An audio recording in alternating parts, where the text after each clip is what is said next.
Jadi kata Allah, kalau kita punya niat yang sudah bulat di hati kita, bertawakal, berserah diri kepada Allah. Kewajiban kita bekerja, berusaha maksimal, diiringi dengan doa. Hasilnya serahkan kepada Allah. Innallaha yuhibbul mutawakkilin. Allah menyukai orang-orang yang bertawakal. Semoga kita semua termasuk golongan orang-orang yang bertawakal. Dan ternyata tanda orang beriman di antaranya orang tawakal. Anda silahkan lihat Al-Anfal ayat 2. Innamal mu'minuna alladzina idza dzukirallahu wajilat qulubuhum. Wa idza tuliyat alaihim ayatuz zadatum imana huwa 'ala rabbihim yatawakkalun. Sesungguhnya orang yang beriman tandanya yang pertama, kalau mendengar ada orang menyebut nama Allah, tergetar hati mereka. Saking merasa saya kecil, Allah besar. Saya hina, Allah Maha Agung. Mereka sampai bergetar hatinya. 2. Kalau mendengar ayat-ayat dibacakan, iman mereka makin baik, makin meningkat. Karena dia menyadari ini petunjuk dari Allah. Tanda yang ketiga yang kita bahas, hanya kepada Allah mereka bertawakal, tidak kepada dukun, tidak kepada orang lain, tapi hanya kepada Allah.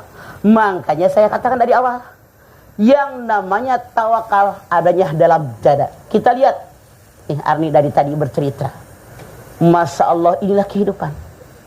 Siapa yang pengen punya suami selingkuh ngacung? Mana selingkuhnya sama orang dekat lagi? Iya. Makanya Rasul mengatakan ipar adalah kematian. Kalau Anda sebagai istri bawa saudara Anda ke rumah Anda, tinggal bareng Anda, tidak mustahil suami Anda naksir adik Anda, naksir kakak Anda, ponakan Anda, keluarga Anda di situ. Bayangin, kita yang di rumah sendiri, habis mandi, andukan doang. Rumah kita, tidak sadar ada laki-laki melihat, naksir, setan datang yang ketiga setan. Makanya kematian, hati-hati. Benar tadi Arni di awal ngomong, kalau kita punya karyawan, karyawati, jangan tinggal serumah dengan kita. Misah rumah. Di rumah kita khusus, keluarga inti. Itu yang benar. Tidak ada yang dilihat. Makanya kematian, kata Nabi, merusak rumah tangga kita. Anda bagaimana lagi? Yang namanya tawakal. Allah menjanjikan orang yang bertawakal kepada Allah Subhanahu wa taala hidupnya dicukupi. Silahkan Anda lihat Tolak ayat 3. Wa may yatawakkal 'ala Allah fahuwa hasbuh. Siapa yang berserah diri kepada Allah, bertawakal kepada Allah, segala kebutuhan hidupnya tercukupi. Pakai rasio manusia. Kalau kita nyicil rumah berapa? Cicil motor berapa? Anak sekolah berapa? Masih mertua berapa? Genteng bocor berapa? Rasanya nggak sanggup kalau pakai rasio manusia. Tapi dengan rasionya Allah, bertawakal kepada Allah, banyak warzuqu min haitsu la tasib. Buktinya, giliran Anda bayar cicilan motor, duitnya ada. Anak mau masuk SMA, duitnya ada. Genteng bocor, duitnya ada.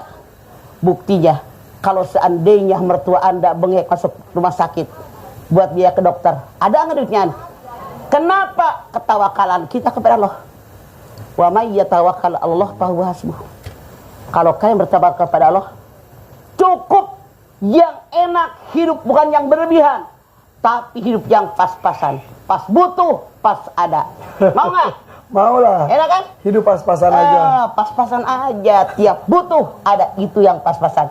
Itu janji Allah bagi orang yang bertawakal kepada Allah dari hati yang paling dalam.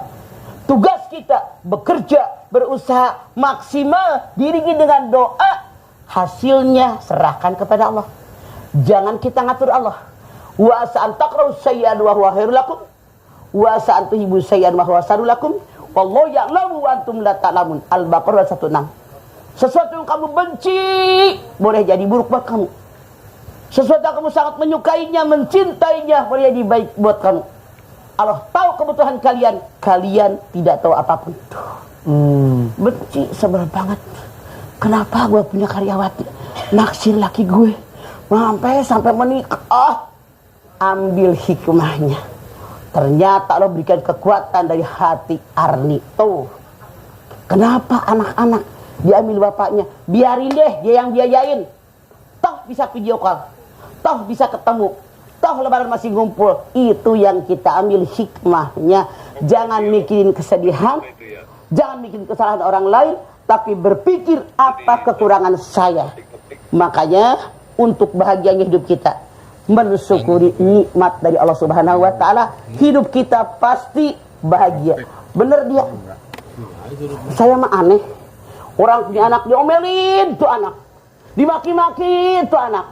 Dibarahin tuh anak. Saya pengen ketemu doang juga susah. Bener apa? Ipan suka marahin anaknya enggak? Ketemu juga susah. Nah iya itu dia. Susah ketemu, anaknya 5. Apalagi kalau sering ketemu. Jadi ini pemirsa semuanya, kita bersyukur punya anak serumah dengan kita, segulung segalang setiap hari. Itu wajib dirawat, dipelihara. Karena ternyata banyak contoh. Satu diantaranya nih, Mbak Arni, bahwa pengen ketemu anak ayah susah, harus membujuk-bujuk. Bayangkan sampai ngontrak di belakang sekolah hanya untuk ayah udah ketemu anak walaupun 1 menit. Sudahkah memadai kalau kita ketemu anak semenit? kurang lah. Ngomong aja belum kenyang. Ya, ya. Kita mah tidur bareng, makan bareng, mandi bareng, anak-anak belajar kita tonton. Ini yang harus kita syukuri. Makanya yang benar itu dia anda masih syukuri apa yang ada. Mendapatkan kemudahan hidup dengan menolong sesama. Kita lihat, Rasul mengatakan harunas anfa'hum linas. Sebaik-baik manusia, manusia yang banyak manfaatnya buat orang lain. Nah, tolong menolong merupakan kewajiban. Anda lihat Al-Quran mengatakan wa ta'awanu 'alal birri wat taqwa wa la ta'awanu 'alal ismi wal 'udwan. Saling tolong menolong kalian dalam kebaikan dan ketakwaan, jangan saling tolong menolong dan berbuat dosa dan maksiat. Ini yang pertama. Tolong menolong dalam kebaikan dan ketakwaan. Ada orang yang terpuruk, ada orang yang broken home, semua dirangkul. Yuk bergabung dengan saya. Bayangkan kalau ada orang yang tadinya dari keluarga juga terpencil jauh, semakin jauh kalau tidak ada yang merangkul. Tapi sebagaimana saya katakan dalam Ali Imran 104, Allah mengatakan akan muncul seseorang yang selalu mengajak orang berbuat baik, mencegah orang berbuat munkar. Mereka beruntung. Kita melihat bagaimana terharunya mereka. Inilah kebahagiaan. Suatu ketika seorang laki-laki bertanya, "Ya Rasulullah, saya pengen tahu siapa sih orang yang paling dicintai oleh Allah? Apa sih amalan yang paling disukai oleh Allah?" Rasul mengatakan dalam hadis yang diriwayatkan oleh Abu Hurairah, apa kata beliau? Orang yang sangat dicintai oleh Allah, orang yang dirinya banyak manfaat buat orang lain. Khairun nas anfa'hum linas. Sebaik-baik manusia, manusia yang banyak manfaatnya buat orang lain. Ini helan buktinya. Bermanfaat buat orang sekelilingnya. Apalagi amalan yang paling disukai oleh Allah adalah amalan kalau kita membuat orang lain bahagia. Anda bayangkan, ketika orang terpuruk, tidak punya penghasilan, daftar kerja, dapat kerjaan, dapat gaji, dapat makan, bahagia apa enggak? Ketika ada orang sakit, kita tolongin bawa ke dokter, kita bayarin, kita beliin obat, bahagia enggak? Ketika ada orang kelaparan, kita kasih beras, kita kasih makanan, bahagia enggak? Bahkan Rasul sampai mengatakan, orang yang banyak menolong orang lain dengan ikhlas karena Allah tanpa pamrih, itu lebih baik pahalanya daripada Anda itikaf di Masjid Nabawi selama 1 bulan. Bayangkan, kita umroh 9 hari, di Madinah paling 3 hari 4 hari. Masya Allah, Rasul mengatakan orang yang banyak menolong orang lain pahalanya lebih banyak daripada orang yang itikaf sebulan suntuk di Masjid Nabawi. Bayangin, di Masjid Nabawi sekali ibadah itu 1000 kali lipat. Orang yang meringankan beban orang lain, ini luar biasa kata Allah. Membuat orang yang senang, membuat orang yang bahagia. Cuman maaf, yang disebut Rasul membahagiakan orang lain, menolong orang lain, membantu orang lain. Jangan ada berhayal. Artinya banyak amat korban kita, misalnya dengan blok bank yang banyak, dengan tenaga yang habis-habisan. Tidak. Dari mulai yang kecil saja. Ada orang minta-minta, dia kelihatan letoy, belum makan. Makan ya Pak, makan ya Bu, kasih nasi. Sebungkus berapa sih? Anda bungkusin nasi di rumah dengan lauk yang ada. Kasih duit deh, barang 10.000, barang 20.000. Jangan kasih naik 2.000, kesian lecak kembalian angkot, lagi jalan koret. Masya Allah. Misalnya ada duri di tanah, di jalanan, Anda ambil buang, itu sudah sedekah. Misalnya ada orang curhat kebingungan, ibu ajak ngobrol dia, sambil tersenyum, sambil dirangkul, tenang bu, masih banyak orang lebih susah dari ibu. Hal-hal yang kecil dianggap remeh oleh kita, bagi orang yang sangat membutuhkannya saat itu luar biasa besar. Doa-doa mereka lah yang akan kepada kita membalik pahalanya. Jadi yang namanya orang bersedekah, yang untung bukan orang menerima sedekah, menerima pertolongan, tapi kita yang bersedekah. Hadis Nabi mengatakan, kalau ada orang bersedekah karena Allah, tidak ada yang melihat menghapus semua kemurkaan Allah kepada yang bersedekah. 2. Kalau ada orang sedekah niat karena Allah, ada orang melihat menghapus 700 kemurkaan Allah kepada yang sedekah. 3. Kalau ada orang sedekah karena Allah, bisa memadamkan kemurkaan Allah sebagaimana air memadamkan api. Yang keempat, Rasul mengatakan sesuatu yang ajaib. Di mana ajaibnya sedekah? Kalau ada orang tukang main cewek bangkrut pantas.